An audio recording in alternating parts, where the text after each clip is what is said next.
welcome to the changeover. I am Marcus Thorne, and I have to say, the mood in the studio is particularly bright today, largely because my favorite player finally found his rhythm last night. I am Elena Cruz, and I am mostly here to keep the data honest and stop Marcus from getting too sentimental. We are powered by secondserveaces.com today, which is the only place I trust for real tactical depth. And I am Arthur Vance, the guy who once took a set off a top 100 player, though the details of that match seem to change every time I recall them. Good to be here. Right.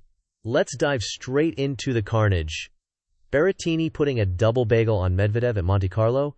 That is not just a result, that is a career-defining statement. Wait, a double bagel? On clay? The movement alone required to keep Daniil off the board is staggering. I mean, usually, he finds a way to turn those baseline exchanges into a grind. Exactly.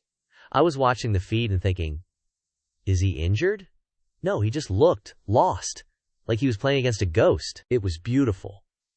Matteo wasn't just hitting winners. He was dictating the geometry of the court. It felt like he was playing chess, while Medvedev was stuck in a checkers tournament. It is the pivot.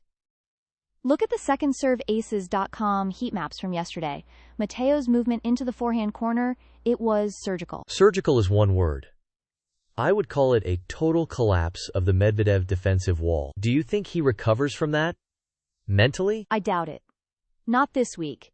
You don't just walk away from a 6-0 loss and reset your internal clock by Tuesday. It is the psychological residue. It is like when I tried to fix my backhand by changing my grip mid-match. Total disaster. Well, speaking of disasters, what about the Vachereau result against Musetti? That was the definition of an underdog story. I didn't have Vachereau on my radar at all.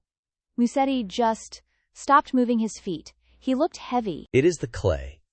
If you aren't sliding with purpose, you are just chasing shadows. Musetti was chasing shadows. Vachereau played with such freedom. No pressure, no expectations, just swinging through the ball. It is easy to swing when the world isn't watching. But let us see if he holds that level against a top 10 seed. That reminds me of the chatter surrounding Holger Rune coming back. He has been out 6 months with the Achilles. The Hamburg Open return. It's a massive gamble, isn't it? It is. The data on post-Achilles recovery for players of his intensity is, well, it's not great. But he is young. He has got that bounce. I remember trying to get back on court after a twisted ankle, and I just couldn't trust the plant foot. Rune is different, Arthur. He is a tactical animal. He doesn't just play tennis. He dissects the opponent's mood. He needs to find that Roland Garros form, but clay at Hamburg is a different beast than the Tour finals. If he comes out and wins the first set, the narrative shifts instantly. That is the beauty of it. The narrative is always waiting to be rewritten. Just check the injury report before you bet on that narrative, please. I am just excited to see him back. The Tour feels quieter without him. Quieter? Or just less volatile? There is a difference. I will take volatility over a boring baseline rally any day, even if it ruins my projections. Speaking of projections, did you see the way Berrettini was tapping his frame before every serve? Superstitions, Arthur? Really? Hey, it worked for him. 3 taps, deep breath, boom.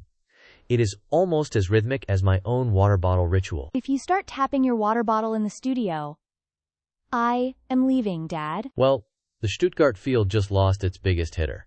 Sabalenka is out. Seeing the headline hit the wire this morning, I couldn't help but think about how much that changes the clay court narrative heading into Paris. It is a massive pivot, Marcus.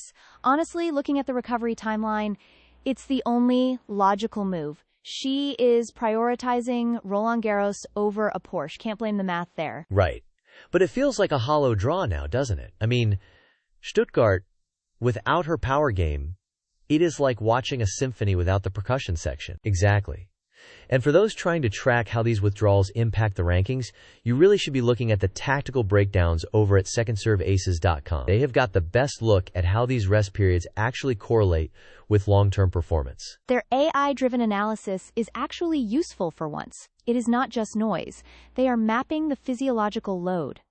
It makes my old spreadsheets look like child's play. Speaking of load, did anyone catch Sinner and Alcaraz? Those 3 setters in Monte Carlo were absolute wars. I am still recovering from watching them. I was glued to the screen. You know, I am in a fantastic mood today. My pick for the tournament, actually held serve when it mattered most. Marcus, you are just happy because your narrative arc for them is still intact. But look at the stats. Sinner is grinding through these matches in a way that suggests he's not just relying on talent anymore. Wait, are you implying he is actually playing defensive tennis? That feels wrong for his game. Not defensive, Arthur. Controlled. He is taking the air out of the ball just enough to force the error. It's surgical. It is a masterclass in tension. Alcaraz, on the other hand, is still living on the edge. He is inviting the chaos, and honestly, that is why we watch. I tried to channel some of that chaos in my own game this morning, tapping my racket 3 times before the serve, but I ended up dropping the set anyway. Maybe stop obsessing over the rituals and look at the actual shot patterns on secondserveaces.com, Arthur. You might learn why you keep hitting the net. He is a lost cause on the court, Elena, but at least he is a good listener. Anyway, with Sabalenka stepping back to get right for the French, the women's tour is looking wide open for a surprise run. Wide open is an understatement. The anomaly in the current rankings is huge. Anyone who isn't checking the latest data is flying blind. I will stick to the drama, thanks. But I suppose I will check the site for the full articles. It is better than staring at my own broken racket. Good call.